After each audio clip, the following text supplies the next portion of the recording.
Liver is one of the main organ of our body. 24 hours duty. ತುಂಬ ಜನ ನಮ್ಮಲ್ಲಿ ಬರ್ತಾರೆ, ಸರ್ ನನಗೆ ಏನು ಪ್ರಾಬ್ಲಮ್ ಇಲ್ಲ, ಸ್ವಲ್ಪ ಲಿವರ್ ಡಿಟಾಕ್ಸ್ ಮಾಡಬೇಕು ಅಂತ. ಯಾಕೆಂದರೆ ಅವರಿಗೆ ಹೆದರಿಕೆ, ಒಂದು ಹೊಟ್ಟೆ ನೋವು ಸ್ಟಾರ್ಟ್ ಆದ ಕೂಡಲೇ ಏನಾಗುತ್ತೆ, ಹೆದರಿಕೆ ಸ್ಟಾರ್ಟ್ ಆಗುತ್ತೆ. ಓ ನನ್ನ ಲಿವರ್ ಹಾಳಾಗಿದೆ, ನನಗೆ ಸಮಸ್ಯೆ ಆಗಿದೆ ಅಂತ ಅನ್ಕೊಳ್ತಾರೆ. ಈ ವಿಡಿಯೋದಲ್ಲಿ ನಾವು ನ್ಯಾಚುರಲಿ ಹೇಗೆ ಲಿವರ್ನ ಡಿಟಾಕ್ಸ್ ಮಾಡೋದು ಅಂತ ನಿಮ್ಮೊಟ್ಟಿಗೆ ಶೇರ್ ಮಾಡ್ತೇನೆ. ಹಾಸ್ಪಿಟ್ಲಿಗೆ ಹೋಗಬೇಕು ಅಂತ ಇಲ್ಲ, ಮನೆಯಲ್ಲೇ ಕೆಲವು ಸಿಂಪಲ್ ಸ್ಟೆಪ್ಸನ್ನು ಫಾಲೋ ಮಾಡಿದರೆ ಲಿವರ್ ಡಿಟಾಕ್ಸ್ ನಮಗೆ ಮಾಡಲಿಕ್ಕೆ ಸಾಧ್ಯ.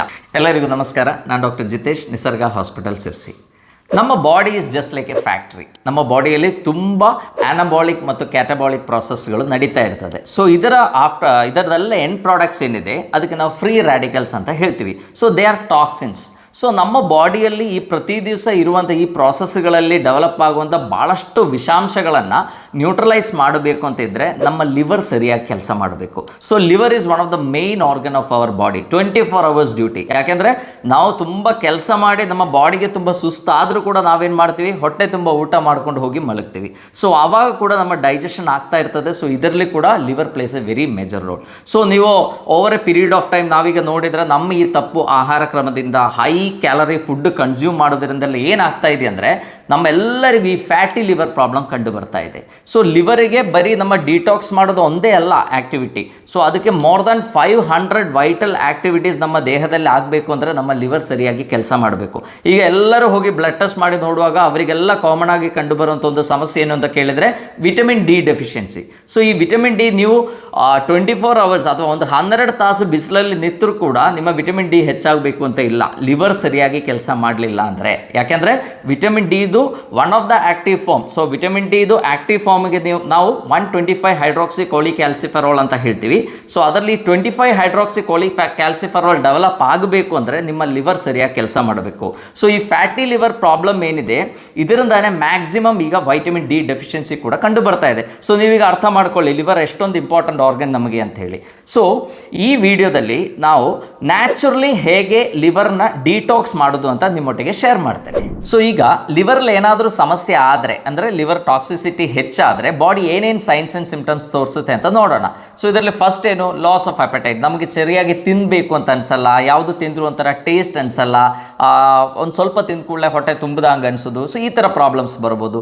ಡೈಜೆಸ್ಟಿವ್ ಇಶ್ಯೂಸ್ ಕಾಣ್ಬೋದು. ಕೆಲವರಿಗೆ ತುಂಬ ಬ್ಲೋಟಿಂಗ್ ಇರ್ಬೋದು, ಕೆಲವರಿಗೆ ಹೊಟ್ಟೆಯಲ್ಲಿ ಸ್ವಲ್ಪ ನೋವು ಸ್ಟಾರ್ಟ್ ಅಂದರೆ ಲಿವರ್ ಪ್ರಾಬ್ಲಮ್ ಸ್ಟಾರ್ಟ್ ಆದ ಕೂಡಲೇ ನೋವು ಬರಬೇಕು ಅಂತಿಲ್ಲ, ಯಾಕೆಂದರೆ ಲಿವರ್ಗೆ ಇನ್ನರ್ವೇಷನ್ ಇಲ್ಲ. ಸೊ ಹಾಗಾಗಿ ಕೆಲವು ಸಲ ಏನಾಗುತ್ತೆ, ನಮಗೆ ಲಿವರ್ ಸಮಸ್ಯೆ ಬಂದರೂ ಕೂಡ ನಮಗೇನು ಪೇಯ್ನ್ ಡೆವಲಪ್ ಆಗಬೇಕು ಅಂತಿಲ್ಲ. ಇನ್ನು ಕೆಲವರಲ್ಲಿ ನೋಡಿದರೆ ಯೂರಿನ್ ಏನಿದೆ ಅದು ತುಂಬ ಡಾರ್ಕ್ ಕಲರ್ಲಿ ಹೋಗುವಂಥ ಸಾಧ್ಯತೆ ಇದೆ. ಕೆಲವರಿಗೆ ಇಚ್ಚಿಂಗ್ ಡೆವಲಪ್ ಆಗುವಂಥ ಸಾಧ್ಯತೆ ಇದೆ. ಇನ್ನು ತುಂಬ ಜನರಲ್ಲಿ ಕಾಣುವಂಥ ಅರ್ಲಿ ಸೈನ್ ಏನು ಅಂದರೆ ಫ್ಯಾಟಿ ಲಿವರ್ ಇದ್ದಾಗಲೇ ತುಂಬ ಸುಸ್ತು, ಏನು ಮಾಡೋದು ಬೇಡ, ಏನು ಕೆಲಸ ಮಾಡಲಿಕ್ಕೆ ಒಂಥರ ಇಂಟ್ರೆಸ್ಟ್ ಇಲ್ಲ, ಸುಮ್ಮನೆ ಮಲ್ಕೊಂಡಿರೋಣ ಅಂತ ಅನಿಸೋದು. ಇನ್ನು ಕೆಲವರಲ್ಲಿ ನಾವು ಸ್ಟೂಲ್ ಎಕ್ಸಾಮಿನ್ ಮಾಡಿದ್ರೆ ಗೊತ್ತಾಗುತ್ತೆ, ಸ್ಟೂಲ್ ಏನಿದೆ ಅದರದ್ದು ಆ ನ್ಯಾಚುರಲ್ ಕಲರ್ ಇರಲ್ಲ, ತುಂಬ ಲೈಟಿಶ್ ಕಲರ್ ಆಗಿರುವಂಥ ಸ್ಟೂಲ್ ಇರ್ಬೋದು. ಬವಲ್ ಇರ್ರೆಗ್ಯುಲಾರಿಟಿ ಇರ್ಬೋದು, ಅಂದರೆ ಮೋಷನ್ ಸರಿಯಾಗಿ ಹೋಗದೆ ಲೂಸ್ ಸ್ಟೂಲ್ಸ್ ಪಾಸ್ ಆಗುವಂಥ ಸಾಧ್ಯತೆ ಇರ್ಬೋದು. ಕೆಲವರಿಗೆ ಸ್ಟೂಲಲ್ಲಿ ಕೂಡ ಒಂಥರ ಫ್ಯಾಟಿ ಆಗಿರುವಂಥ ಸ್ಟೂಲ್ ಪಾಸ್ ಆಗುವಂಥ ಸಾಧ್ಯತೆ ಇದೆ. ಭಾಳಷ್ಟು ಸಲ ಟಾಯ್ಲೆಟ್ಗೆ ಹೋಗುವಂಥ ಸಾಧ್ಯತೆ ಇದೆ. ಸೊ ಇದೆಲ್ಲ ಕಂಡುಕೊಳ್ಳೆ ಲಿವರ್ ಡ್ಯಾಮೇಜ್ ಇದೆ ಅಂತ ಅನ್ಕೋಬೇಡಿ. ಕೆಲವರಿಗೆ ಆಂಗ್ಸೈಟಿ ಇದ್ದಾಗಲೂ ಕೂಡ ಭಾಳ ಸಲ ಸ್ಟೂಲ್ ಪಾಸ್ ಮಾಡುವಂಥ ಸಾಧ್ಯತೆ ಇದೆ. ಆ್ಯಂಡ್ ನಿಮ್ಗೆ ಗೊತ್ತಿದೆ ಜಾಂಡಿಸ್. ಎಲ್ಲರಿಗೂ ಜಾಂಡಿಸ್ ಡೆವಲಪ್ ಆಗೋದು ಯಾವಾಗ ನಿಮ್ಮ ಬಿಲ್ರೂಬಿನ್ ಲೆವೆಲ್ ಏನಿದೆ ಅದು ಅಬೌವ್ 2 ಎಲ್ಲ ಹೋದಾಗ 2.5 ಹೋದ್ರೆ ಮಾತ್ರ ಜಾಂಡಿಸ್ ಡೆವಲಪ್ ಆಗುತ್ತೆ. ಅಂದರೆ yellowish discolouration of skin and sclera ಏನಿದೆ ಅದು ಡೆವಲಪ್ ಆಗುತ್ತೆ. ಸೊ ಅಲ್ಲಿ ತನಕ ಎಲ್ಲರೂ ವೆಯ್ಟ್ ಮಾಡಬೇಕು ಅಂತ ಇಲ್ಲ. ಸೊ ಯಾವುದಾದ್ರೂ ಈ ಥರ ಸೈನ್ಸ್ ಆ್ಯಂಡ್ ಸಿಂಪ್ಟಮ್ಸ್ ಕಂಡ್ರೆ ಇಮ್ಮಿಡಿಯೇಟ್ಲಿ ನಾವು ಡಾಕ್ಟರ್ ಹತ್ರ ಹೋಗಬೇಕು. ಮೇ ಬಿ ಒಂದು ಬ್ಲಡ್ ಟೆಸ್ಟ್ ಮಾಡಿದಾಗ ನಮಗೆ ಗೊತ್ತಾಗುತ್ತೆ ನಮ್ಮ ಲಿವರ್ ಎನ್ಸೈಮ್ಸ್ ಏನಿದೆ, ALP ಇರ್ಬೋದು, ALT ಇರ್ಬೋದು, AST ಇರ್ಬೋದು, ಈ ಥರ ಎನ್ಸೈಮ್ಸ್ ಏನಿದೆ ಅದೆಲ್ಲ ಹೆಚ್ಚಾಗಿರುತ್ತೆ. ಸೊ ನಾವು ಯೂಶ್ವಲಿ ಏನು ಅನ್ಕೊಳ್ತೀವಿ, ಎನ್ಸೈಮ್ಸ್ ಹೆಚ್ಚಾದರೂ ಏನು ತೊಂದರೆ ಇಲ್ಲ, ಎಲ್ಲರದು ಎನ್ಸೈಮ್ಸ್ ಹೆಚ್ಚಿಗೆ ಇರುತ್ತೆ ಅಂತ ಅಂದ್ಕೊಂಡು ನಾವು ಅದನ್ನು ಇಗ್ನೋರ್ ಮಾಡ್ತೀವಿ. ಹಾಗೆ ಮಾಡಬಾರ್ದು. ಸೊ ಲಿವರ್ ಎನ್ಸೈಮ್ಸ್ ಹೆಚ್ಚಾದ ಕೂಡಲೇ we have to be cautious. ನಾವು ಅನ್ಕೋಬೇಕು, okay our liver is at risk ಅಂತ ಅಂದ್ಕೊಂಡು ಅದಕ್ಕೆ ಬೇಕಾಗಿರುವಂಥ ಡಯಟ್ರಿ ಚೇಂಜಸ್ ಮಾಡಬೇಕು. ಲಿವರ್ ಪ್ರಾಬ್ಲಮ್ ಬಂದ ಕೂಡಲೇ ನಮ್ಮಲ್ಲಿ ಎಷ್ಟೋ ಜನ ಪೇಷಂಟ್ ಬರ್ತಾರೆ, ಸರ್ ಹೇಳ್ತಾರೆ ನನಗೆ ಸರ್ ಲಿವರ್ ಪ್ರಾಬ್ಲಮ್ ಇದೆ, ನಮಗೆ ಫ್ಯಾಟಿ ಲಿವರ್ ಇದೆ. ಫ್ಯಾಟಿ ಲಿವರ್ ಅಂತೂ ಎಲ್ಲರಿಗೂ ಇದೆ. ಸೊ ಫ್ಯಾಟಿ ಲಿವರ್ ಪ್ರಾಬ್ಲಮ್ ಇದೆ, ನನಗೊಂದು ಲಿವರ್ ಡಿಟಾಕ್ಸ್ ಮಾಡಬೇಕು ಅಂತ ಹೇಳ್ತಾರೆ. ಸೊ ಲಿವರ್ ಡಿಟಾಕ್ಸ್ ಮಾಡಲಿಕ್ಕೆ ಅದಕ್ಕೆ ಬೇರೆ ಸ್ಪೆಷಲ್ ಟ್ರೀಟ್ಮೆಂಟ್ ಏನಿಲ್ಲ. ಆ್ಯಂಡ್ ನಮ್ಮಲ್ಲಿ ಬರೋರಿಗೂ ಕೂಡ ನಾವೇನು ಮಾಡ್ತೀವಿ ಅಂದರೆ ಅವರಿಗೆ ಸ್ಟ್ರಿಕ್ಟ್ ಆಗಿರುವಂಥ ಒಂದು ಆಹಾರ ಕ್ರಮ ಅದು ಇಲ್ಲಿ 10 ಡೇಸ್ ನಾವು ಸ್ಟ್ರಿಕ್ಟಾಗಿ ಅವರನ್ನ ಫಾಲೋ ಮಾಡಿಸಿ ಮನೆಯಲ್ಲಿ ಹೋದ್ಮೇಲೆ ಅವರೊಂದು ಅಟ್ಲೀಸ್ಟ್ ಒಂದು 1 ಮಂತ್ ಸ್ಟ್ರಿಕ್ಟ್ ಆಗಿರುವಂಥ ಆಹಾರ ಕ್ರಮ ಫಾಲೋ ಮಾಡಿದರೆ ನಮ್ಮ ಲಿವರ್ ಏನಿದೆ we can completely clean our liver. So ಹಾಗಾಗಿ ನಮ್ಮಲ್ಲಿ ಲಿವರ್ಲಿರುವಂಥ ಸೆಲ್ಸ್ ಏನಿದೆ ಇನ್ನೂ ಚೆನ್ನಾಗಿ ಕೆಲಸ ಮಾಡಿ ನಮ್ಮ ಬಾಡಿಯಲ್ಲಿ ಇರುವಂಥ ಟಾಕ್ಸಿನ್ಸನ್ನು ನ್ಯೂಟ್ರಲೈಸ್ ಮಾಡಲಿಕ್ಕೆ ಸಾಧ್ಯ. ಸೊ ನಮ್ಮ ಲಿವರ್ ಕ್ಲೀನ್ ಆಗಲಿಕ್ಕೆ ಯಾವ ಥರ ಆಹಾರ ಫಾಲೋ ಮಾಡಬೇಕು ಅಂತ ಹೇಳೋ ಮೊದಲು ಲಿವರ್ ಹೇಗೆ ನಮ್ಮ ಬಾಡಿಯನ್ನು ಡಿಟಾಕ್ಸ್ ಮಾಡುತ್ತೆ ಅಂತ ನೋಡೋಣ. ಸೊ ಲಿವರ್ದು ಡಿಟಾಕ್ಸ್ ಪ್ರೋಗ್ರಾಮಲ್ಲಿ 2 ಫೇಸಸ್ ಇದೆ. ಅದರಲ್ಲಿ ಫಸ್ಟ್ ಫೇಸಲ್ಲಿ ಏನು ಮಾಡುತ್ತಂದರೆ ಒಂದು ಗ್ರೂಪ್ ಆಫ್ ಎನ್ಸೈಮ್ಸ್, ಲಿವರ್ಲಿರುವಂಥ very strong very dominant group of enzymes ಇದೆ, ಅದಕ್ಕೆ ಸೈಟೋಕ್ರೋಮ್ P450 ಅಂತ ಹೇಳ್ತೀವಿ. ಸೊ ಈ ಗ್ರೂಪ್ ಆಫ್ ಎನ್ಸೈಮ್ಸ್ ಏನು ಮಾಡುತ್ತಂದರೆ ನಮ್ಮ ಬಾಡಿಯಲ್ಲಿ ಇರುವಂಥ ಮೇನ್ ಟಾಕ್ಸಿನ್ಸ್ ಏನಿದೆ, ಅದು ಕಫಿನ್ ಇರ್ಬೋದು, ಆಲ್ಕಹಾಲ್ ಇರ್ಬೋದು, ಅಥವಾ ಪ್ರಿಸರ್ವೇಟಿವ್ಸ್ ಇರ್ಬೋದು, ಈ ಥರ ಟಾಕ್ಸಿನ್ಸನ್ನು ಏನು ಮಾಡುತ್ತೆ ಅದನ್ನು ನ್ಯೂಟ್ರಲೈಸ್ ಮಾಡುತ್ತೆ. ಸೊ ಇದರೊಟ್ಟಿಗೆ ನೆಕ್ಸ್ಟ್ ಸ್ಟೆಪ್ ಇಸ್ ಫೇಸ್ 2. ಇದರಲ್ಲಿ ಏನು ಮಾಡುತ್ತೆ ಅಂದರೆ ನಮ್ಮ ಬಾಡಿಯಲ್ಲಿರುವಂಥ ಭಾಳಷ್ಟು ಟಾಕ್ಸಿನ್ಸ್ ಏನಿದೆ ಅದು ಫ್ಯಾಟ್ ಸೋಲ್ಯುಬಲ್ ಇರುತ್ತೆ. ಸೊ ಫ್ಯಾಟ್ ಸೋಲ್ಯುಬಲ್ ಆಗಿದ್ದಾಗ ಏನಾಗುತ್ತೆ ಅದನ್ನು ಎಲಿಮಿನೇಟ್ ಮಾಡಲಿಕ್ಕಾಗಲ್ಲ, ಬಾಡಿಗೆ ಬೇಗ ಹೊರಗೆ ಹಾಕ್ಲಿಕ್ಕಾಗಲ್ಲ. ಸೊ ಹಾಗಾಗಿ ನಾವು ಹೇಳ್ತೀವಿ ADEK ವೈಟಮಿನ್ ಇದು ಹೆಚ್ಚಾದರೂ ಕೂಡ ಅದು ಲಿವರ್ ಟಾಕ್ಸಿಸಿಟಿ ಕ್ರಿಯೇಟ್ ಮಾಡ್ತೀವಿ ಅಂತ ಹೇಳ್ತೀವಿ. ಸೊ ಈ ಥರ ಫ್ಯಾಟ್ ಸೋಲ್ಯುಬಲ್ ಆಗಿರುವಂಥ ಈ ಟಾಕ್ಸಿನ್ಸನ್ನು, ವಿಷಾಂಶವನ್ನು ಲಿವರ್ ಏನು ಮಾಡುತ್ತೆ ಅಂದರೆ ಅದನ್ನು ವಾಟರ್ ಸೋಲ್ಯುಬಲ್ ಆಗಿ ಕನ್ವರ್ಟ್ ಮಾಡುತ್ತೆ ಫೇಸ್ 2 ಅಲ್ಲಿ. ಸೊ ವಾಟರ್ ಸೋಲ್ಯುಬಲ್ ಆಗಿ ಕನ್ವರ್ಟ್ ಮಾಡಿದ್ಮೇಲೆ ಏನಾಗುತ್ತೆ ಅದು ಬೇಗ ನಮ್ಮ ಸ್ಕಿನ್ನಿಂದ ಸ್ವೆಟ್ ರೂಪದಲ್ಲಿ ಇರ್ಬೋದು ಅಥವಾ ಕಿಡ್ನೀಸ್ಗೆ ಇರ್ಬೋದು. ಸೊ ಈ ಥರ ವಿಸರ್ಜನಾ ಅಂಗಗಳ ಹೆಲ್ಪಿಂದ ಬಾಡಿಯಿಂದ ಹೊರಗೆ ಹಾಕುತ್ತೆ. ಸೊ ನೋಡಿ ನಿಮ್ಮ ಲಿವರ್ ಎಷ್ಟೊಂದು ಆ್ಯಕ್ಟಿವ್ ಆಗಿ ಕೆಲಸ ಮಾಡುತ್ತೆ. ನಮ್ಮ ಈವನ್ ಎನಿ ಡೇಂಜರಸ್ ಪಾಯ್ಸನ್ ಇದ್ದರೂ ಕೂಡ ಅದನ್ನು ನ್ಯೂಟ್ರಲೈಸ್ ಮಾಡಲಿಕ್ಕೆ ಲಿವರ್ ತುಂಬ ಕೆಲಸ ಮಾಡುತ್ತೆ.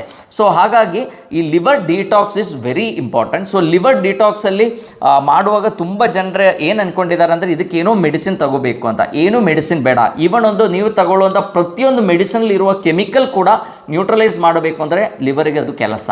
ಸೊ ಹಾಗಾಗಿ ನಾವೇನು ಮಾಡಬೇಕು, ನಮ್ಮ ಆಹಾರದಲ್ಲಿ ಫಸ್ಟ್ ಆಫ್ ಆಲ್ ಏನಾದರೂ ಪ್ರೊಸೆಸ್ಡ್ ಫುಡ್ ತಗೊಳ್ಳೋದಿದ್ದರೆ ಅಥವಾ ಏನಾದರೂ regular medication, even cholesterol lowering medicines ಆಗಲಿ, ಇದೆಲ್ಲ ಕೂಡ ಲಿವರಿಗೆ ಹೊಡೆತ ಆ್ಯಕ್ಚುಲಿ. ಸೊ ಹಾಗಾಗಿ ಆದಷ್ಟು ನಾವು ಮೆಡಿಸಿನ್ಸಿಂದ ದೂರ ಇರಬೇಕು. That is a first step. Unwanted ಆಗಿರುವಂಥ ಯಾವುದಾದ್ರೂ ನ್ಯೂಟ್ರಿಷನಲ್ ಸಪ್ಲಿಮೆಂಟ್ಸ್ ತಗೊಳ್ಳೋದು ಅಥವಾ ಲಿವರ್ ಟಾಕ್ಸಿಸಿಟಿ ಇದ್ದವರದ್ದು ನಾನು ಹೇಳ್ತಾ ಇರೋದು, ಯಾವಾಗ ಡೆಫಿಷಿಯನ್ಸಿ ಇದೆಯೋ ಆವಾಗ ನಾವು ಸಪ್ಲಿಮೆಂಟ್ಸ್ ತಗೋಬೇಕಾಗುತ್ತೆ. But liver toxicity, liver cleansing ನಾವು ಮೇ ಬಿ ವರ್ಷಕ್ಕೊಂದ್ಸಲ ನಾವು ಇದು ಸ್ಟ್ರಿಕ್ಟ್ಲಿ ಮಾಡಿದರೆ ಏನಾಗುತ್ತೆ our liver can work very properly. So ಹಾಗಾಗಿ ಫಸ್ಟ್ ಆಫ್ ಆಲ್ ಈ ಥರ ಎಲ್ಲ ಕೆಮಿಕಲ್ಸ್ ಇರುವಂಥ ಫುಡ್ ಐಟಮ್ಸಿಂದ ನಾವು ಆದಷ್ಟು ದೂರ ಇರಬೇಕು. ಎರಡನೇದು ನಮ್ಮ ರೆಗ್ಯುಲರ್ ಹ್ಯಾಬಿಟ್ಸ್ ಏನಿದೆ, ಟೀ ಇರ್ಬೋದು, ಕಾಫಿ ಇರ್ಬೋದು, ಸ್ಮೋಕಿಂಗ್ ಇರ್ಬೋದು, ಆಲ್ಕಹಾಲ್ ಇರ್ಬೋದು. ಸೊ ಈ ಥರ ಹ್ಯಾಬಿಟ್ಸನ್ನು ಕಂಪ್ಲೀಟ್ಲಿ ನಾವು ಸ್ವಲ್ಪ ದಿವಸಕ್ಕೆ ಕಂಪ್ಲೀಟ್ಲಿ ಫುಲ್ ಲೈಫು ಬಿಟ್ಟರೆ ತುಂಬ ಒಳ್ಳೆಯದು. ಬಟ್ ಅಟ್ಲೀಸ್ಟ್ ಈ ಲಿವರ್ ಡಿಟಾಕ್ಸ್ ಮಾಡುವಾಗಾದರೂ ನೀವು ಸ್ವಲ್ಪ ದಿವಸ ಆದರೂ ಅದನ್ನು ಕಂಪ್ಲೀಟ್ಲಿ ನೀವು ಅವಾಯ್ಡ್ ಮಾಡಬೇಕು. ಅದು ಹೈ ಕ್ಯಾಲರಿ ಫುಡ್ ತಗೊಂಡಾಗ ಅದರಲ್ಲಿ ಮೇನ್ಲಿ ಇರುವಂಥ ಫ್ರಕ್ಟೋಸ್, ಶುಗರಲ್ಲೆಲ್ಲ ಒಂದು ಗ್ಲೂಕೋಸ್ ಮಾಲಿಕ್ಯೂಲ್, ಅದರೊಟ್ಟಿಗೆ ಒಂದು ಫ್ರಕ್ಟೋಸ್ ಮಾಲಿಕ್ಯೂಲ್ ಕೂಡ ಇರುತ್ತೆ. ಈ ಫ್ರಕ್ಟೋಸು ಏನಿದೆ ಬೇರೆ ಯಾವ ಸೆಲ್ಲಿಗೂ ಡೈಜೆಸ್ಟ್ ಮಾಡಲಿಕ್ಕೆ ಸಾಧ್ಯ ಇಲ್ಲ. ಫ್ರಕ್ಟೋಸ್ ಡೈಜೆಸ್ಟ್ ಆಗಬೇಕು ಅಂದರೆ ಅದು ಲಿವರ್ ಸೆಲ್ಲಿಗೆ ಒಂದೇ ಸಾಧ್ಯ. ಸೊ ಹಾಗಾಗಿ ಹೆಚ್ಚಿಗೆ ಇರುವಂಥ ಫ್ರಕ್ಟೋಸ್ ಏನಾಗುತ್ತೆ ಅದೆಲ್ಲ ಲಿವರಿಗೆ ಸ್ಟಾಕ್ ಆಗುತ್ತೆ. ನಾವು ಹೋಗಿ ಪೆಪ್ಸಿ, ಮಿರಿಂಡಾ, ಕೊಕೊಕೋಲಾ ಈ ಥರ ಹೈ ಕಾರ್ಬೋನೇಟೆಡ್ ಡ್ರಿಂಕ್ಸ್ ತಗೊಳ್ಳುವಾಗ ಅದರಲ್ಲೆಲ್ಲ they are very rich in fructose. So ಹಾಗಾಗಿ ಆ ಫ್ರಕ್ಟೋಸ್ ಎಲ್ಲ ಸ್ಟೋರ್ ಆಗಿ ನಮಗೆ ಫ್ಯಾಟಿ ಲಿವರ್ ಚೇಂಜಸ್ ಬರುತ್ತೆ. ಆಫ್ಟರ್ ಒನ್ ಲೆವೆಲ್ ಏನಾಗುತ್ತೆ ಲಿವರ್ ಸೆಲ್ಸ್ ಡ್ಯಾಮೇಜ್ ಆಗಲಿಕ್ಕೆ ಸ್ಟಾರ್ಟ್ ಆಗುತ್ತೆ. ಸೊ ಆವಾಗ ಅಲ್ಲಿ ಸ್ಕಾರ್ ಫಾರ್ಮೇಷನ್ ಆಗುತ್ತೆ. ಆ್ಯಂಡ್ ಈ ಸ್ಕಾರ್ ಫಾರ್ಮೇಷನ್ ಆದರೂ ಕೂಡ ಲಿವರ್ ಏನು ಮಾಡುತ್ತೆ ಅದು ಟ್ರೈ ಮಾಡುತ್ತೆ, ಕೆಲಸ ಮಾಡಲಿಕ್ಕೆ ಟ್ರೈ ಮಾಡ್ತಾ ಇರ್ತದೆ. ನಮ್ಮ ಲಿವರ್ ಎನ್ಸೈಮ್ಸ್ ಏನಿದೆ ಅದು ತುಂಬ ಹೆಚ್ಚಾಗಿರುತ್ತೆ. ಆದರೂ ನಾವು ಅದನ್ನು ಇಗ್ನೋರ್ ಮಾಡ್ತೀವಿ. ನಾವೇನು ಅನ್ಕೊಳ್ತೀವಿ, ಓಕೆ ಲಿವರ್ ಎನ್ಸೈಮ್ಸ್ ಎಲ್ಲರಿಗೂ ಹೆಚ್ಚಿರುತ್ತೆ, ಈ ವರ್ಲ್ಡಲ್ಲಿ ನೋಡಿದ್ರೆ ಎಲ್ಲರದ್ದು ಲಿವರ್ ಎನ್ಸೈಮ್ಸ್ ಜಾಸ್ತಿ ಇದೆ, ನಂದು ಬಿಲಿರೂಬಿನ್ ಏನಿದೆ ಅದು ನಾರ್ಮಲ್ ಇದೆ, ಸೊ ಹಾಗಾಗಿ ನನಗೇನು ಸಮಸ್ಯೆ ಇಲ್ಲ ಅಂತ ಅಂದ್ಕೊಂಡು again we continue with the same food habit. So ಹಾಗಾಗಿ ಲೇಟೆಸ್ಟ್ ಸ್ಟೇಜಸ್ಲಿ ಈ ಸ್ಕಾರಿಂಗ್ ಹೆಚ್ಚಾಗಿ we will end up in liver cirrhosis ಅಂತ ಒಂದು ಕಾಯಿಲೆಯಲ್ಲಿ ಎಂಡ್ ಅಪ್ ಆಗುತ್ತೆ. ಸೊ ಹಾಗಾಗಿ ನಮ್ಮ ಲಿವರನ್ನು ಪ್ರೊಟೆಕ್ಟ್ ಮಾಡಬೇಕು ಅಂದರೆ we have to take some very strict steps ನಾವು ತಗೊಳ್ಳೇಬೇಕಾಗತ್ತೆ. ಆ್ಯಂಡ್ ಜನರಲ್ ಇರುವಂಥ ತಪ್ಪು ಕಲ್ಪನೆ ಏನಂದರೆ ಲಿವರ್ ಪ್ರಾಬ್ಲಮ್ ಇದ್ದರೆ ಅಥವಾ ಫ್ಯಾಟಿ ಲಿವರ್ ಇದ್ದರೆ ಫ್ಯಾಟ್ ಇರುವಂಥ ಆಹಾರಗಳು ತಗೋಬಾರ್ದು ಅಂತ ಕಾಮನ್ ಕನ್ಸೆಪ್ಟ್ ಇದೆ. So that is completely wrong. ನೀವು ನೀವು ಅರ್ಥ ಮಾಡ್ಕೋಬೇಕಾಗಿರುವಂಥದ್ದು ವಿಷಯ ಏನಂದರೆ, ನೀವು ಏನೇ ಗ್ಲೂಕೋಸ್ ಇರುವಂಥ ಆಹಾರ ತಗೊಂಡ್ರೂ ಕೂಡ ಏನಾಗುತ್ತೆ ಅದು that gets converted to fat actually, and ಅದು ಗ್ಲೈಕೋಜನ್ ಆಗಿ ನಮ್ಮ ಲಿವರಲ್ಲೇ ಸ್ಟಾಕ್ ಆಗ್ತಾ ಹೋಗ್ತದೆ. ಸೊ ಹಾಗಾಗಿ ಲಿವರ್ ಹೆಲ್ತ್ ಚೆನ್ನಾಗಿರಬೇಕು ಅಂದರೆ ನಾವು ಆ್ಯಕ್ಚುಲಿ ಒಳ್ಳೆ ಫ್ಯಾಟ್ ಇರುವಂಥ ಆಹಾರಗಳು ತಗೋಬೇಕು. ಒಳ್ಳೆ ಫ್ಯಾಟಿ ಫುಡ್ ತಗೋಬೇಕು. ನಾನು ಫಸ್ಟ್ ಹೇಳ್ದಂಗೆ fructose is the main villain. So ಹಾಗಾಗಿ ಫ್ರಕ್ಟೋಸ್ ಇರುವಂಥ ಆಹಾರ ಏನಿದೆ ಅದು ಕಂಪ್ಲೀಟ್ಲಿ ಕಡಿಮೆ ಮಾಡಬೇಕು. ಗ್ಲೂಕೋಸನ್ನು ಕೂಡ ನಾವು ಕಂಪ್ಲೀಟ್ಲಿ ರೆಸ್ಟ್ರಿಕ್ಟ್ ಮಾಡಬೇಕು. ನೀವು ನೋಡಿ, ಯೂಶಲಿ ಡಯಾಬಿಟಿಸ್ ಮೆಲೈಟಿಸ್ ಡೆವಲಪ್ ಆಗುವಾಗ ಅವರಿಗೆ ಫಸ್ಟ್ ಫ್ಯಾಟಿ ಲಿವರ್ ಪ್ರಾಬ್ಲಮ್ ಇರುತ್ತೆ. Visceral fat is the main cause of insulin resistance. So glucose ತುಂಬ ಕಡಿಮೆ ಇರುವಂಥ ಆಹಾರಗಳನ್ನು ನಾವು ತಗೋಬೇಕು. ಆ್ಯಂಡ್ ಅದರೊಟ್ಟಿಗೆ ಒಳ್ಳೆ ಪ್ರೋಟೀನ್ ತಗೋಬೇಕು. ನ್ಯಾಚುರಲ್ ಆಗಿ ಸಿಗುವಂಥ ಪ್ರೋಟೀನ್ ಏನಿದೆ ಅದು ರೆಗ್ಯುಲರ್ಲಿ ನಾವು ತಗೋಬೇಕು. ಆ್ಯಂಡ್ ಇದರೊಟ್ಟಿಗೆ ಒಳ್ಳೆ antioxidants, one of the best antioxidant ಯಾವುದು ಅಂತ ಕೇಳಿದರೆ vitamin C and glutathione. So ಈ ಎರಡು ಆ್ಯಂಟಿ ಆಕ್ಸಿಡೆಂಟ್ಸನ್ನು, ಗ್ಲೂಟಾಥಯೋನ್ ಇಸ್ ಎ ಪ್ರೋಟೀನ್, ಅದು ನಮ್ಮ ಲಿವರೇ ಪ್ರೊಡ್ಯೂಸ್ ಮಾಡುತ್ತೆ. ಬಟ್ ಅದರದ್ದು ಸ್ಕ್ಯಾರ್ಸಿಟಿ ಇದ್ದಾಗ ನಾವೇನು ಮಾಡಬೇಕು, ಹೊರಗಡೆಯಿಂದ ನಾವು ಗ್ಲೂಟಾಥಯೋನ್ ಸಪ್ಲಿಮೆಂಟ್ ಮಾಡಬಹುದು. ಲೈಕ್ ಸಪ್ಲಿಮೆಂಟೇ ತಗೋಬೇಕು ಅಂತೆಲ್ಲ, ನ್ಯಾಚುರಲ್ ಆಗಿರುವಂಥ ಭಾಳಷ್ಟು ಐಟಮ್ಸ್ ಇದೆ, ಅದನ್ನು ನಿಮಗೆ ಎಕ್ಸ್ಪ್ಲೈನ್ ಮಾಡ್ತೇನೆ. ಸೊ ಈ ಥರ ಆಹಾರಗಳನ್ನು ನೀವು ನಿಮ್ಮ ರೆಗ್ಯುಲರ್ ಫುಡ್ಡಲ್ಲಿ ಇನ್ಕ್ಲೂಡ್ ಮಾಡಬೇಕು. ಅದರೊಟ್ಟಿಗೆ ನಾವೇನು ಮಾಡಬೇಕು, ಕ್ಯಾಲರಿಯನ್ನು ತುಂಬ ರೆಸ್ಟ್ರಿಕ್ಟ್ ಮಾಡಬೇಕು. ಆ್ಯಂಡ್ ಅದರೊಟ್ಟಿಗೆ ಚೆನ್ನಾಗಿ ನೀರು ಕುಡಿಬೇಕು. These are the basic steps, ನಾವು ಫಾಲೋ ಮಾಡಬೇಕಾಗಿರುವಂಥ ಬೇಸಿಕ್ ಸ್ಟೆಪ್ಸ್ ಇದು. ಸೊ ನಾನೀಗ ಹೇಳಿರುವಂಥ ನ್ಯೂಟ್ರಿಯೆಂಟ್ಸ್ ಏನಿದೆ ಅದು ಯಾವ ಥರ ಆಹಾರ ತಗೊಂಡ್ರೆ ನಮಗೆ ಸಿಗುತ್ತೆ ಅಂತ ನೋಡೋಣ. ಸೊ ನಾನು ಯಾವಾಗಲೂ ಹೇಳ್ತೇನೆ, ನಾವು we have to prepare green juice. So ಒಳ್ಳೆ ಒಂದು ಗ್ರೀನ್ ಜ್ಯೂಸನ್ನು ಪ್ರಿಪೇರ್ ಮಾಡೋದು ತುಂಬ ಒಳ್ಳೆಯದು. ಬೆಳಿಗ್ಗೆ ಎಲ್ಲ ಸೊಪ್ಪುಗಳನ್ನು ಹಾಕಿ, ಮೇನ್ಲಿ ಪಾಲಕ್ ಸೊಪ್ಪು ಒನ್ ಆಫ್ ದ ಬೆಸ್ಟ್ ಅಂತ ನಾವು ಹೇಳ್ತೀವಿ. ಸೊ ಅದರಲ್ಲಿ ಇರುವಂಥ ಆಂಟಿ ಆಕ್ಸಿಡೆಂಟ್ಸ್ ಏನಿದೆ that place a very major role in controlling liver problems. And ನಾನು ಹೇಳಿರುವಂಥ ಗ್ಲೂಟಾಥಯೋನ್ ಏನಿದೆ ಅದು ಕೂಡ ತುಂಬ ಚೆನ್ನಾಗಿ ಈ ಪಾಲಕಲ್ಲಿ ಸಿಗುತ್ತೆ. ಸೊ ಬಟ್ ಇರುವಂಥ ಒಂದು ಪ್ರಾಬ್ಲಮ್ ಏನಂದರೆ, ಈ ಗ್ಲೂಟಾಥಯೋನ್ ಪ್ಲಾಂಟ್ ಸೋರ್ಸಿಂದ ನಾವು ತಗೊಂಡಾಗ ಅದು ಡೈರೆಕ್ಟಾಗಿ ಗ್ಲೂಟಾಥಯೋನ್ ಆಗಿ ನಮಗೆ ಸಿಗಬೇಕು ಅಂತಿಲ್ಲ, ಅದು ಡೈಜೆಸ್ಟ್ ಆಗಿಬಿಡುತ್ತೆ. ಬಟ್ ಆ ಡೈಜೆಸ್ಟ್ ಆದಮೇಲೆ ಸಿಗುವಂಥ ಇಂಗ್ರೀಡಿಯೆಂಟ್ಸ್ ಏನಿದೆ ಅದು ಕೂಡ ನಮ್ಮ ಬಾಡಿಗೆ ಗ್ಲೂಟಾಥಯೋನ್ ಪ್ರೊಡಕ್ಷನ್ಗೆ ತುಂಬ ಹೆಲ್ಪ್ ಆಗುವಂಥದ್ದು. ಸೊ ಹಾಗಾಗಿ ನಾವು ಏನು ಮಾಡಬೇಕು, ಪ್ರತಿ ದಿವಸ ಬೆಳಿಗ್ಗೆ you can prepare a smoothie. So ಒಂದು ಸ್ವಲ್ಪ ಪ್ರೋಟೀನ್ ಬೇಕು. ಸೊ ಪ್ರೋಟೀನಿಗೆ ನಾನೀಗ ಲೈಕ್ ಯಾವುದಾದ್ರೂ ಪ್ರಾಸೆಸ್ಡ್ ಪ್ರೋಟೀನ್ ತಗೋಬೇಕು ಲಿವರ್ ಪ್ರಾಬ್ಲಮ್ಸ್ಗೆ ಅಂತ ನಾವು ಹೇಳಲ್ಲ. ಇವನ್ ತುಂಬ ವೇ ಪ್ರೋಟೀನ್ ಇದೆ ಆ್ಯಂಡ್ ತುಂಬ ಥರ ಪ್ಲಾಂಟ್ ಪ್ರೋಟೀನ್ಸ್ ಇದೆ, ಇದೆಲ್ಲ ತಗೋಬೇಕು ಅಂತಿಲ್ಲ. Because we are planning for completely away from ಈ ಥರ ಐಟಮ್ಸ್, ಸಿಂಥೆಟಿಕ್ ಐಟಮ್ಸಿಂದ ದೂರ ಇರಲಿಕ್ಕೆ ಈ ಟೈಮಲ್ಲಿ ನಾವು ಪ್ರಯತ್ನ ಮಾಡಬೇಕು. ಸೊ ಹಾಗಾಗಿ ನ್ಯಾಚುರಲಿ ಸಿಗುವಂಥ ಬೆಸ್ಟ್ ಪ್ರೋಟೀನ್ ಯಾವುದು ಅಂತ ಕೇಳಿದರೆ ನಿಮಗೆಲ್ಲ ಗೊತ್ತು, ಮೊಟ್ಟೆ. ಸೊ ಪ್ರತಿ ದಿವಸ you can take 1 or 2 eggs as a breakfast. ಅದರಲ್ಲಿ ಎಗ್ ಯೋಕ್ ಏನಿದೆ ಅದು ಒಳ್ಳೆ ಫ್ಯಾಟ್, ಅದರಲ್ಲಿ ಕೋಲಿನ್ ಇದೆ. ಸೊ ಕೋಲಿನ್ ಏನು ಮಾಡುತ್ತೆ, ನಮ್ಮ ಲಿವರ್ ಡಿಟಾಕ್ಸ್ಗೆ it plays a very major role. ನಮ್ಮ ಬಿಲಿರೂಬಿನ್ ಏನಿದೆ ಅದು ಪ್ರೊಡ್ಯೂಸ್ ಮಾಡಿ, ನಿಮಗೆಲ್ಲ ಗೊತ್ತು ಬಿಲಿರೂಬಿನ್ ಹೇಗೆ ಪ್ರೊಡ್ಯೂಸ್ ಆಗುತ್ತೆ. ರೆಡ್ ಬ್ಲಡ್ ಸೆಲ್ಸ್ ಏನಿದೆ ಅದು ಲಿವರಲ್ಲಿ ಸಾಯುವಾಗ ರಿಲೀಸ್ ಆಗುವಂಥ ಒಂದು ಐಟಮ್ ಬಿಲಿರೂಬಿನ್. ಸೊ ಅದನ್ನು ಎಕ್ಸ್ಕ್ರೀಟ್ ಮಾಡಬೇಕು, ಅದಕ್ಕೆಲ್ಲ ಈ choline place a very major role. So ಹಾಗಾಗಿ ಎಗ್ಗಲ್ಲಿ ಒಳ್ಳೆ ಫ್ಯಾಟ್ ಇದೆ, ಎಗ್ ಯೋಕಲ್ಲಿ ಒಳ್ಳೆ ಫ್ಯಾಟ್ ಇದೆ. ಅದರೊಟ್ಟಿಗೆ ಆಲ್ಬುಮಿನ್, ಲಿವರ್ ಪ್ರೊಡ್ಯೂಸ್ ಮಾಡೋದು one of the amino acid ಅದು. ಸೊ ಆಲ್ಬುಮಿನ್ ಕೂಡ ತುಂಬ ಚೆನ್ನಾಗಿ ಮೊಟ್ಟೆ ತಿಂದರೆ ಸಿಗುತ್ತೆ. So egg can be one of the best food. ಅದರೊಟ್ಟಿಗೆ ನಾವು ತುಂಬ ತರಕಾರಿಗಳನ್ನು ಚೆನ್ನಾಗಿ ತಗೋಬೇಕು. ಸೊ ಮೇನ್ಲಿ ಲೀಫಿ ವೆಜಿಟೇಬಲ್ಸ್ ಏನಿದೆ ಅದಕ್ಕೆ ನಾವು ಫಸ್ಟ್ ಸ್ಮೂತಿ ಮಾಡಿ ಅಂತ ಹೇಳೋದು. ಒಂದು ಸ್ವಲ್ಪ ನಟ್ಸ್ ಹಾಕ್ಬೋದು, ಬಾದಾಮ್, ಪಿಸ್ತಾ, ಕ್ಯಾಶು, ಯಾವುದಾದ್ರೂ ಒಂದು ಸ್ವಲ್ಪ ನಟ್ಸ್ ಹಾಕಿ ಅದರೊಟ್ಟಿಗೆ ಸ್ವಲ್ಪ ಅಗಸೆ ಬೀಜ ಹಾಕ್ಬೋದು. ಅಗಸೆ ಬೀಜದಲ್ಲಿ ಒಮೆಗಾ 3 ಇದೆ. ಸೊ ಒಮೆಗಾ 3 ಏನಿದೆ ಅದು that is also one of the best anti accident. ಅದರೊಟ್ಟಿಗೆ ನಮ್ಮ ಲಿವರಲ್ಲಿ ಆಗುವಂಥ ಇನ್ಫ್ಲಮೇಷನ್ ಏನಿದೆ, ನಾವು ತಗೊಳ್ಳುವಂಥ ತಪ್ಪು ಆಹಾರಗಳಲ್ಲಿರುವಂಥ ಟಾಕ್ಸಿನ್ಸ್ ಕ್ರಿಯೇಟ್ ಮಾಡುವಂಥ ಇನ್ಫ್ಲಮೇಷನ್ ಏನಿದೆ ಅದು ಕಡಿಮೆ ಮಾಡಲಿಕ್ಕೂ ಕೂಡ omega 3 can play very major role. So omega 3 ನಿಮಗೆ ಇದರಿಂದ ಅಷ್ಟೇ ಎಲ್ಲ ಸಿಗೋದು, ಅಗಸೆ ಬೀಜದಿಂದ ಅಷ್ಟೇ ಸಿಗಲ್ಲ. ಯಾಕಂದರೆ ಪ್ಲಾಂಟ್ ಸೋರ್ಸ್ ಆಫ್ ಒಮೆಗಾ 3 ಏನಿದೆ ಅದಕ್ಕೆ ALA ಅಂತ ಹೇಳ್ತೀವಿ. ಸೊ ALA ಓನ್ಲಿ 5% ಅಷ್ಟೇ EPA ಮತ್ತು DHA ಆಗಿ ಕನ್ವರ್ಟ್ ಆಗುತ್ತೆ. ಸೊ ಹಾಗಾಗಿ ಒಳ್ಳೆ ಫ್ಯಾಟಿ ಫಿಶ್, ಒಳ್ಳೆ ನಮ್ಮ ತಾರ್ಲೆ ಇರ್ಬೋದು, ಬಂಗಡೆ ಇರ್ಬೋದು. ಸೊ ಈ ಥರ ಮೀನುಗಳು ಕೂಡ ಡಿಟಾಕ್ಸ್ ಟೈಮಲ್ಲಿ ತುಂಬ ಒಳ್ಳೆಯದು. ತುಂಬ ಜನ ಏನು ಅಂದ್ಕೊಂಡಿದ್ದಾರೆ, ಫಿಶ್ ಎಲ್ಲ ತಿಂದರೆ ಏನಾಗುತ್ತೆ, ನಮಗೆ ಡಿಟಾಕ್ಸ್ ಆಗಲ್ಲ, ಅದು ಇನ್ನೂ ಮೆಟಬಾಲಿಕ್ ಎಂಡ್ ಪ್ರಾಡಕ್ಟ್ಸನ್ನು ಹೆಚ್ಚು ಮಾಡುತ್ತೆ ಅಂತ ಅಲ್ಲ.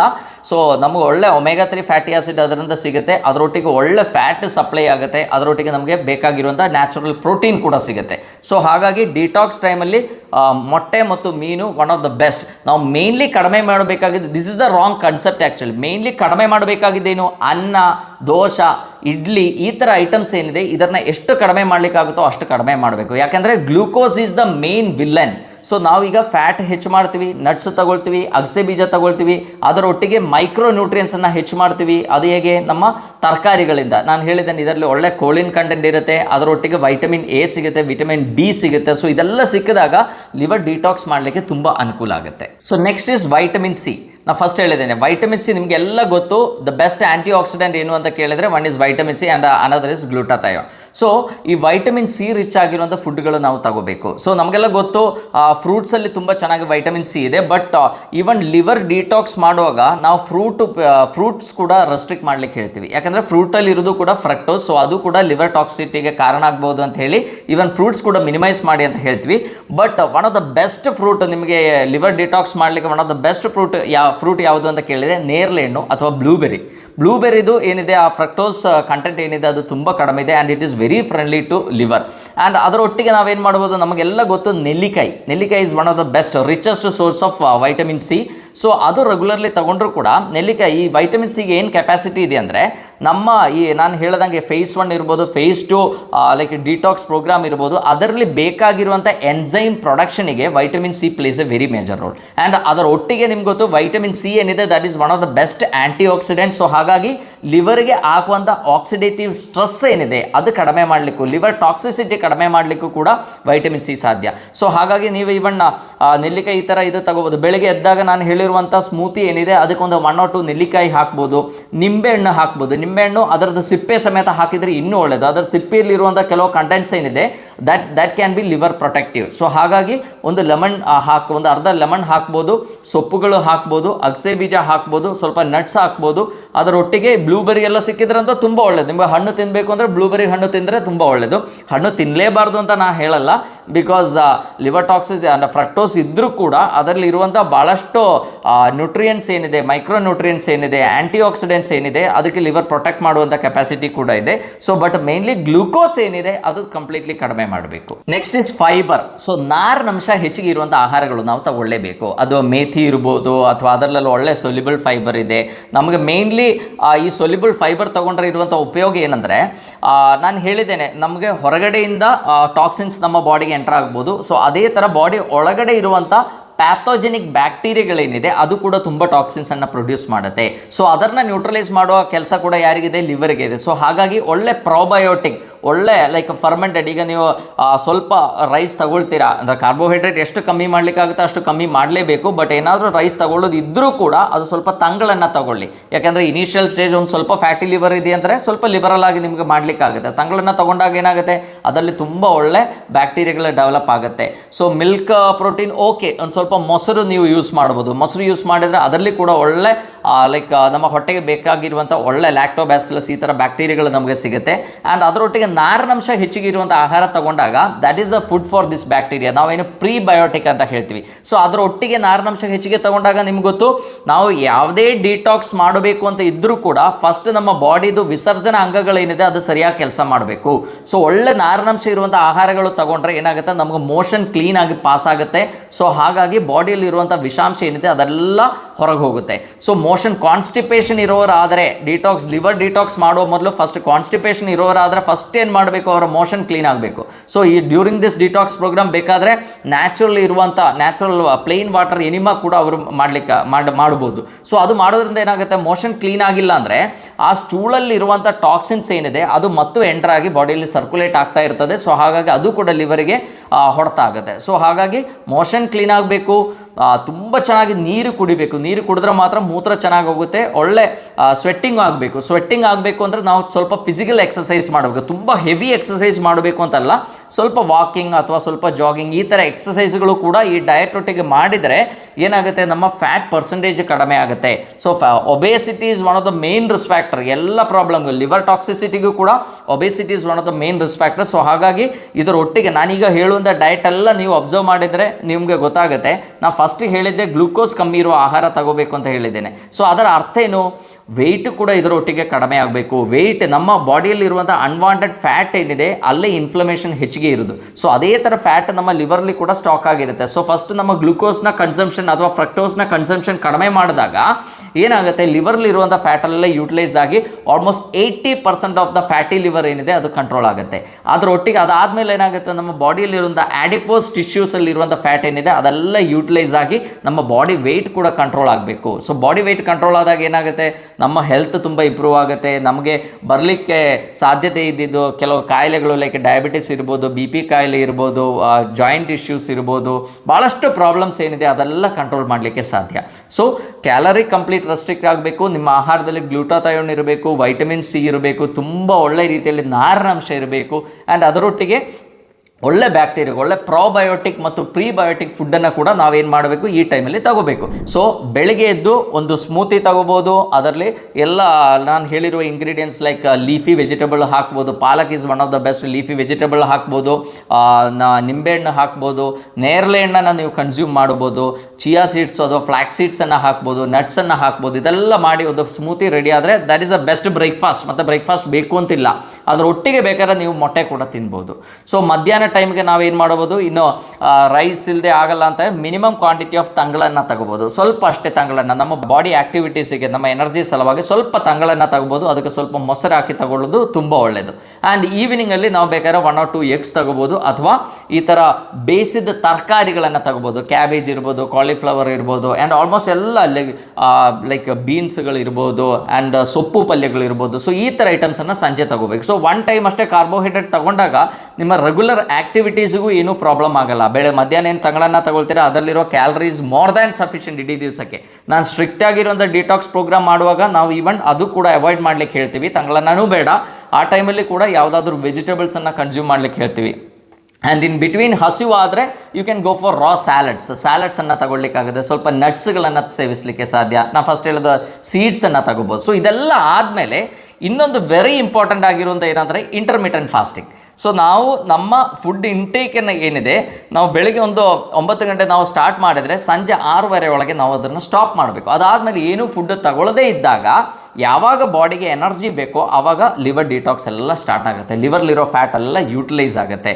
ಸೊ ಸಂಜೆ 6 ಗಂಟೆ ನಂತರ ನೆಕ್ಸ್ಟ್ 6 ಗಂಟೆ ತನಕ ನಮಗೆ ಎಷ್ಟಾಯಿತು, 12 ತಾಸು ಸಿಕ್ತು. ಸೊ 12 ತಾಸು ಆದಮೇಲೆ ಇನ್ನೊಂದು 4 ಅವರ್ ಬೇಕು. ಸೊ 9 ಗಂಟೆ ಎಲ್ಲ 10 ಗಂಟೆ ತಿಂಡಿ ಮಾಡ್ಬೋದು, ಅಥವಾ ಇದನ್ನು ಒಂದು 5 ಗಂಟೆ ನೀವು ತಗೋಬೋದು. ಅರೌಂಡ್ 16 hours ಏನು ಕ್ಯಾಲರಿ ಇರುವಂಥ ಆಹಾರಗಳು, ನೀರು ಕುಡಿಬೋದು, ಚೆನ್ನಾಗಿ ನೀರು ಕುಡೀರಿ ಬೇಕಾದರೆ, ಬಟ್ ಏನು ಕ್ಯಾಲರಿ ಇರುವಂಥ ಆಹಾರಗಳು ನಾವು ತಗೋಬಾರ್ದು. ಸೊ ಆವಾಗ ನಮ್ಮ ಬಾಡಿಯಲ್ಲಿ ಆಟೋಫೇಜಿ ಅಂತ ಮೆಕ್ಯಾನಿಸಮ್ ಆ್ಯಕ್ಟಿವೇಟ್ ಆಗಿ ನಮ್ಮ ಪ್ರತಿಯೊಂದು ಸೆಲ್, ಅದು ಲಿವರ್ಲಿ ಒಂದೇ ಅಲ್ಲ, ನಮ್ಮ ಬಾಡಿಯಲ್ಲಿರುವಂಥ ಪ್ರತಿಯೊಂದು ಆರ್ಗನ್ಲಿರುವಂಥ ಪ್ರತಿಯೊಂದು ಕೋಶಗಳಲ್ಲಿ ಕೂಡ ಈ ಡಿಟಾಕ್ಸ್ ಪ್ರೋಗ್ರಾಮ್ ನಡೀತದೆ. ಸೊ ಹಾಗಾಗಿ ನಮ್ಮ ಹೆಲ್ತನ್ನು ನಮಗೆ ರಿಗೇನ್ ಮಾಡಲಿಕ್ಕೆ ಸಾಧ್ಯ. ಸೊ ಇದೆಲ್ಲರೂ ನಿಮ್ಮ ಮನೆಯಲ್ಲಿ ಫಾಲೋ ಮಾಡಿ ಅಂತ ಹೇಳ್ತಾ ಎಲ್ಲರಿಗೂ ಧನ್ಯವಾದ.